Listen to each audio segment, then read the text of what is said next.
PCC విస్తృత స్థాయి సమావేశాలకు ఇక నుంచి రెగ్యులర్ గా నిర్వహించనున్నారు. పీసీసీ మీటింగ్స్ హైదరాబాద్ వరకే పరిమితం చేయకుండా జిల్లాల్లోనూ ఏర్పాటు చేసే ఆలోచనలో ఉన్నారు పార్టీ పెద్దలు. ఇంతకు పీసీసీ రెగ్యులర్ మీటింగ్స్ ఎందుకు? అధికార పార్టీకి వచ్చే లాభమేంటి? ఇదే పార్టీ వర్గాల్లో ఏం చర్చ జరుగుతోంది? Watch this story.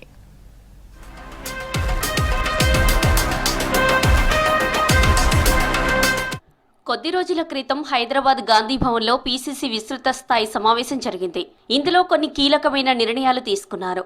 అంతేకాకుండా కీలక నేతల నుంచి కొన్ని ప్రతిపాదనలు కూడా పీసీసీకి వచ్చాయి. దీంతో వాటిని అమలు చేయడంపై ఫోకస్ చేసింది పార్టీ హైకమాండ్. పీసీసీ విస్తృత స్థాయి సమావేశాలు కనీసం 2 నెలలకు ఒకసారైనా నిర్వహించాలని కాంగ్రెస్ పార్టీ భావిస్తోంది. రెగ్యులర్ గా మీటింగ్స్ నిర్వహిస్తే ప్రభుత్వ పనితీరుతో పాటు పార్టీ బలోపేతం లాంటి అంశాలు చర్చకు వస్తాయని అంటున్నారు పార్టీ సీనియర్స్. పీసీసీ విస్తృత స్థాయి సమావేశాలు ఇప్పటి వరకు హైదరాబాద్ లోనే నిర్వహిస్తున్నారు. ఇక నుంచి గాంధీ భవన్ వేదికగా కాకుండా జిల్లాల్లో నిర్వహించేందుకు పీసీసీ రెడీ అయింది. ఉమ్మడి జిల్లా కేంద్రాల్లో పీసీసీ మీటింగ్స్ ఏర్పాటు చేస్తే ఆయా జిల్లాల్లో ఉన్న సమస్యలు, పార్టీ సంస్థాగత అంశాలపై చర్చించే అవకాశం ఉంటుందనే భావన కాంగ్రెస్ నేతల్లో ఉంది. దీనిపై ఇప్పటికే పీసీసీ కసరత్తు చేస్తున్నట్లు సమాచారం. పీసీసీ విస్తృత స్థాయి సమావేశంలో డిప్యూటీ సీఎం భట్టి విక్రమార్క ప్రతిపాదనలు చేశారు.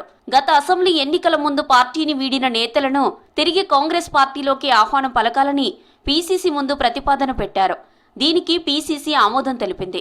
కాంగ్రెస్ పార్టీలో సుదీర్ఘకాలం పనిచేసి ఐడియాలజీ ఉన్న నేతలను పార్టీలోకి తీసుకుంటే బలోపేతం అవుతుందని భట్టి తన అభిప్రాయం చెప్పారు. దీంతో తాజాగా కాంగ్రెస్ పార్టీ పీసీసీ విస్తృత స్థాయి మీటింగ్లో ఘర్ వాపసీకి శ్రీకారం చుట్టింది. ప్రతి 2 నెలలకోసారి పీసీసీ విస్తృత స్థాయి సమావేశం నిర్వహించడంతో పాటు జిల్లాలో మీటింగ్స్ ఏర్పాటు చేయాలని ఇన్ఛార్జి మీనాక్షి సైతం అభిప్రాయం వ్యక్తం చేశారు.